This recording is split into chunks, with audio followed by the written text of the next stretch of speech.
আমি জেলা স্টেডিয়াম ভুলে যাই তো, আমি স্টেডিয়ামের ক্রিকেট স্টেডিয়াম না ইন্টারন্যাশনাল ম্যাচ ছাড়া আমার লোকাল খেলা কন্টিনিউ।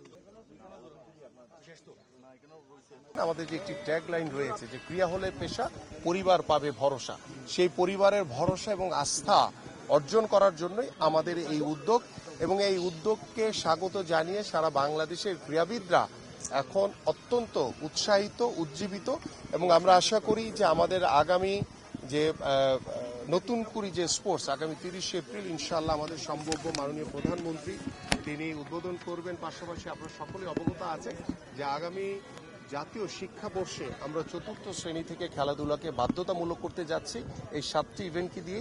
এইভাবে আমরা ইনশাআল্লাহ সারা বাংলাদেশে একটি ক্রীড়াঙ্গনের পরিবেশের মাধ্যমে, একটি ক্রীড়া বান্ধব পরিবেশের মাধ্যমে একটি সুস্থ জাতি এবং একটি মাদক মুক্ত সমাজ আমরা ইনশাআল্লাহ গড়ে তুলতে পারবো। এবং আপনারা যারা সাংবাদিক ভাইরা রয়েছেন, আমি আশা করি আগামী 30 এপ্রিল আমাদের মাননীয় প্রধানমন্ত্রীর উপস্থিতিতে আমরা এই নতুন করি স্পোর্টস উদ্বোধনের মাধ্যমে আপনাদের কাছেও সার্বিক সহযোগিতা চাই এবং আমাদের এই সিলেট জেলা স্টেডিয়ামের সংস্কার করার জন্য আমি ইতিমধ্যে আমার যারা কর্মকর্তা রয়েছেন তাদেরকে নির্দেশনা প্রদান করা হয়েছে। এখানে আমাদের জেলা প্রশাসক মহোদয় রয়েছেন, আমাদের জেলা পরিষদের প্রশাসক রয়েছেন, সিটি কর্পোরেশনের প্রশাসক রয়েছে।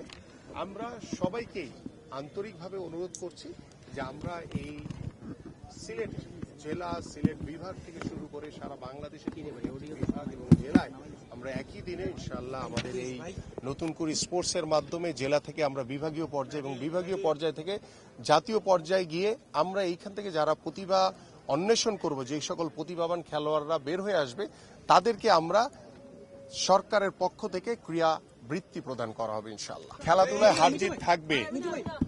হারজিত থাকবে, আমরা হারবো জিতবো, এইভাবেই আমাদেরকে সামনের দিকে এগিয়ে নিয়ে যেতে হবে। বাট আমাদের বর্তমান সরকারের যে চিন্তা ভাবনা রয়েছে, আমরা আগামীর ফুটবল, আমাদের আগামীর ক্রিকেট, আগামীর আমাদের কাবাডি, আগামীর বাস্কেটবল, আগামীর আর্চারি, আগামীর শুটিং থেকে শুরু করে সকল স্পোর্টসকে আমরা সমানভাবে গুরুত্ব দিয়ে এগিয়ে নিয়ে যেতে চাই।